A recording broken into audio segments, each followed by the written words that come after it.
حنيني لصحبتي وحنيني لصحبتي وحنيني. Assalamualaikum warahmatullahi wabarakatuh. Alhamdulillahilladzi wa kafa wassalatu wassalamu ala ibadihi alladhina astafa wa ala alihi wa ashabihi ala ahli sidqi wal wafa wa ba'du. Sahabat Quran, IKTV dan Madani TV, para pemirsa dimanapun berada, kita bersyukur kepada Allah dengan kudrah dan iradahnya. Allah yang menggenggam alam semesta ini masih memberikan kesempatan waktu, kesempatan untuk beraktivitas dalam hidup dan kehidupan kita ini. Tentu saja yang senantiasa kita harap kepada Allah, semoga semua titipan yang Allah berikan kepada kita, baik kesehatan, umur, harta, dan yang lain, mengantarkan kita semuanya menjadi hamba yang semakin hari ta'abudan wa taqarruban ilallah kita kualitasnya semakin baik. Salawat dan salam semoga senantiasa terlimpahkan kepada Rasulullah Muhammad sallallahu alaihi wasallam, kepada keluarganya, sahabatnya, serta kaum mukminin dan mukminat yang selalu taat dan patuh kepadanya. Para pemirsa, sahabat Quran, IKTV dan Madani TV dimanapun berada. Untuk kajian kita episode yang ke-14 ini, kita akan mengangkat tentang tema metodologi pendidikan keluarga Qurani. Bagi para peserta, para pemirsa yang ingin mendapatkan PDF dari materi kajian ini, silahkan menghubungi nomor kru IKTV di 0813 8968 0887. Sekali lagi dipersilahkan untuk menghubungi 0813 8968 0887. Insya Allah untuk PDF akan dikirim kepada para pemirsa yang menginginkan setiap materi dari episode 1 sampai episode yang ke-14. Para pemirsa yang dirahmati oleh Allah Subhanahu wa taala, generasi terbaik adalah sahabat Rasulullah sallallahu alaihi wasallam. Dan kemudian Rasulullah menyebutkan generasi sesudahnya, yaitu para tabi'in. Berikutnya Rasulullah menyebutkan generasi sesudahnya, yaitu tabi'ut tabi'in. Khairun nasi qarni. Sebaik-baik manusia adalah manusia yang hidup pada masaku. Tentu saja yang beriman kepada Allah dan Rasul-Nya. Tsummal ladina yalunahum, tsummal ladina yalunahum.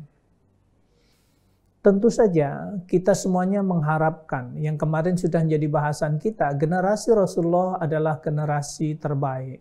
Generasi Rasulullah adalah generasi khairul qurun. Sebaik-baik generasi, khairun nas, sebaik-baik manusia.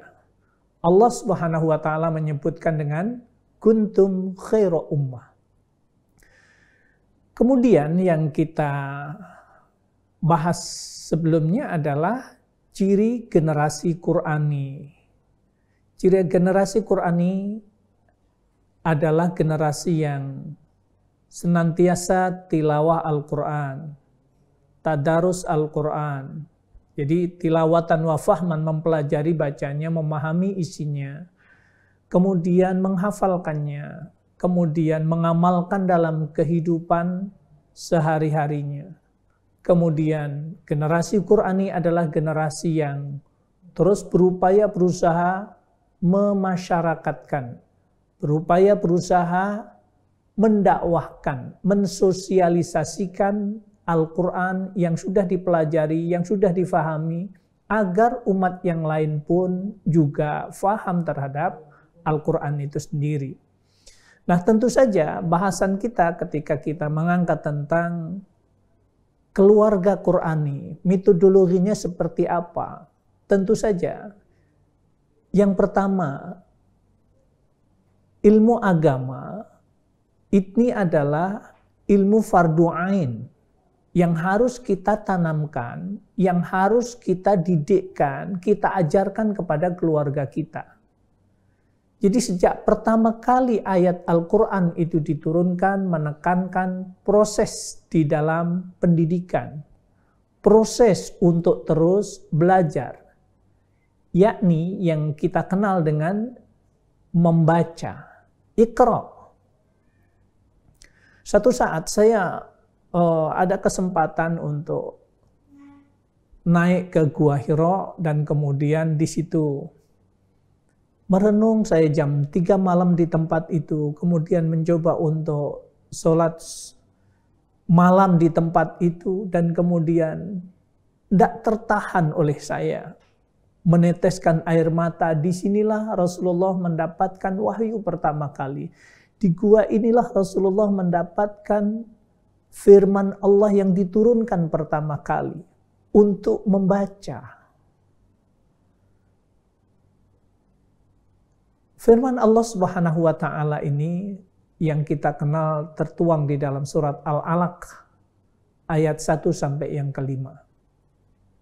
A'udzu billahi minasyaitonir rajim. Iqra bismi rabbikal ladzi khalaq. Khalaqal insana min 'alaq. Iqra wa rabbukal akramul ladzi 'allama bil qalam. Allamal insana ma lam ya'lam. Bacalah dengan menyebut nama Tuhanmu yang menciptakan.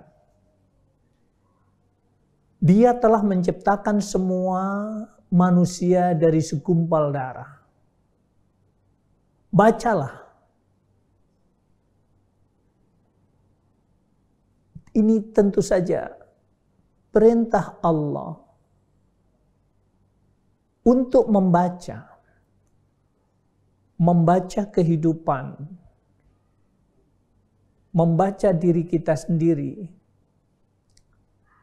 membaca semua apa yang di depan mata kita. Tentu saja itu semuanya akan menyadarkan kepada kita semuanya. Jadi Al-Quran mengajak seluruh manusia untuk meraih ilmu pengetahuan lewat membaca. Di dalam Al-Quran, kalimat kata tentang ilmu itu terulang 94 kali.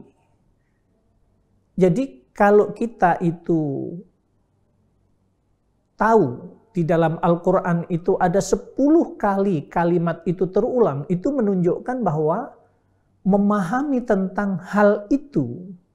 Katakanlah kalau satu kata ilmu itu ada di dalam Al-Quran terulang 10 kali, menunjukkan bahwa memahami tentang apa itu ilmu, apa itu sebenarnya ilmu. Ilmu seperti apa yang harus kita miliki. Itu menunjukkan bahwa mempelajari tentang ilmu adalah sesuatu yang penting. Kalau terulang 10 kali itu adalah sesuatu yang penting, maka kemudian kalau terulang 94 kali, memahami, mengkaji, memiliki tentang ilmu adalah sesuatu yang sangat amat penting. Makanya kemudian Al-Quran mendorong umat manusia untuk berpikir, menganalisis fenomena alam yang terjadi dalam kehidupan, memberikan jawaban atas pertanyaan-pertanyaan, dan mendorong fitrah manusia agar menyadari bahwa alam ini ada, Ada yang menciptakan, ada yang mengatur, ada yang menjaga keseimbangannya sehingga membuat manusia tunduk dan mematuhi pencipta alam semesta ini. Sahabat Quran, para pemirsa IKTV dan Madani TV dimanapun berada, ketika kita membaca, didorong untuk terus mempelajari Al-Quran, itu menunjukkan bahwa banyak afdoliyat, banyak fawaid, banyak fadail, banyak keutamaan-keutamaan yang ada di balik mempelajari, memahami tentang Al-Quran itu. Maka keutamaan ilmu dalam agama untuk keluarga, yang pertama adalah yang paling takut kepada Allah hanyalah orang yang berilmu. Kenapa orang yang berilmu itu didudukkan innama yakhshallah min ibadihil ulama? Sungguhnya orang-orang yang takut kepada Allah itu adalah para ulama, orang-orang yang memiliki ilmu, orang-orang yang memiliki pemahaman di dalam kehidupannya. Kenapa? Karena memang pada akhirnya proses pendidikan keluarga kita mendapatkan ilmu, mendalami tentang ilmu, mengantarkan kepada sebuah penyadaran bahwa ada khalik, ada yang mencipta, dan ada yang dicipta. Jadi ketika kita itu belajar, ketika kita mendalami tentang ilmu, pada akhirnya tujuannya adalah kita harus menyadari, kita ini makhluk. Kita ini adalah ciptaan Allah. Kemudian ada sang khalik, ada yang maha pencipta, ada yang maha mencipta, yaitu Allah Subhanahu wa Ta'ala. Berarti Allah yang mencipta, kita yang dicipta. Kita karena diciptakan oleh Allah berarti kita milik Allah. Karena kita milik Allah berarti harus mengikuti aturan Allah. Maka sesudah Allah menciptakan kita, Allah tidak membiarkan kita itu terombang-ambing di dalam hidup dan kehidupan kita. Allah tidak membiarkan kita kelaparan, kemudian mati begitu saja. Maka kemudian Allah katakan, nahnu narzuquhum wa iyyakum. Kami yang telah memberi rezeki kepadamu dan kepada keturunan kamu, kepada keluargamu. Ini menunjukkan bahwa kita dijamin oleh Allah untuk urusan rezeki. Makanya kemudian dikasih fasilitas oleh Allah. Mata, pendengaran, perasaan, pikiran kita. Ini semuanya adalah untuk agar kita bergerak mencari, menjemput rezeki yang Allah berikan. Tapi sisi lain kita juga tidak akan dibiarkan untuk terombang-ambing dalam hidup dan kehidupan kita. Sudah Allah menciptakan, sesudah Allah memberi rezeki, kemudian Allah biarkan begitu saja hidup sesuai dengan kemauan perutnya sendiri. Kemauan hawa nafsunya. Allah tidak akan membiarkan itu, tetapi Allah Subhanahu wa Ta'ala memberikan panduan hidup dan kehidupan. Bagaimana kita hidup sendiri, bagaimana saat kita berdua, bagaimana kita hidup di lingkungan keluarga, di lingkungan masyarakat sosial kita. Ini kemudian panduan inilah yang harus kita ilmui, yang harus kita lakukan upaya usaha agar kita memahami tentang ilmu kehidupan itu. Kemudian menuntut ilmu adalah menuju surga. Jadi kalau kita bicara fadail, kita bicara tentang keutamaan mencari ilmu. Kita sering mendengarkan, barang siapa yang berjalan melangkahkan kakinya menuju majelis ilmu. Orang itu melangkahkan kakinya mempelajari tentang ilmu. Maka Allah akan mudahkan jalan menuju surga. Jadi ini sudah Rasulullah Shallallahu Alaihi Wasallam jelaskan kepada kita. May yuridillahu bihi khairan yufaqihu fiddin.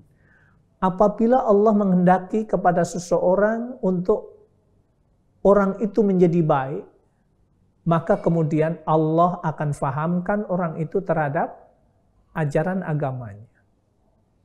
Bentuk keluarga juga begitu. Ada yang dikehendaki oleh Allah orang itu menjadi baik, tapi sifatnya individu. Nasnya itu tadi. Tapi ada yang bentuk keluarga. Dikehendaki oleh Allah sekeluarga menjadi orang yang baik. Menjadi generasi Qur'ani yang soleh dan solehah. Maka, idza radallahu bi ahli baitin khairan, faqahahum fiddin. Apabila Allah menghendaki keluarga itu menjadi orang yang baik, baik kata Allah, surga itu pasti. Pasti Allah berikan kepada orang-orang yang baik, hamba-hambanya yang baik. Siapa dia? Orang-orang yang Allah fahamkan terhadap ajaran agamanya. Maka pahala terus mengalir setelah kematian bagi orang yang menyebarkan ilmu. Kita yang mencari ilmu, kemudian menyebarkan ilmu kita, mengajarkan kepada yang lain, ilmu itu akan terus mengalir nilai kebaikannya kepada kita. Dan yang tidak kalah pentingnya adalah tentang keutamaan ilmu di dalam ilmu agama untuk keluarga kita adalah ilmu menghidupkan hati seperti air menghidupkan tanah. Jadi kalau ada tanah yang kering kerontang, dengan adanya ilmu digambarkan tanah itu mendapatkan turun dari langit itu air hujan dan kemudian membasahi bumi itu dan bumi itu menjadi hidup. Apa yang biji-bijian yang ada di dalamnya itu tumbuh. Kenapa? Karena kena air hujan. Jadi keluarga itu akan hidup, akan tumbuh, akan terpandu, terbimbing dengan wahyu apabila keluarga itu memang memahami tentang ajaran agamanya. Kata kuncinya, sahabat semuanya, hamasah al-aliyah litafaqahu fiddin. Semangat yang tinggi untuk mempelajari ilmu agama, itu adalah pertanda bahwa keluarga itu Allah kehendaki menjadi keluarga yang baik. Untuk berikutnya, kita ikuti sesi yang kedua. Dan sekali lagi, bagi yang menginginkan materi pada kesempatan ini, materi PDF-nya bisa menghubungi ke kru IKTV ke 0813 8968 0887. Dan berikutnya kita ikuti yang satu ini. وحنيني لصحبتي وحنيني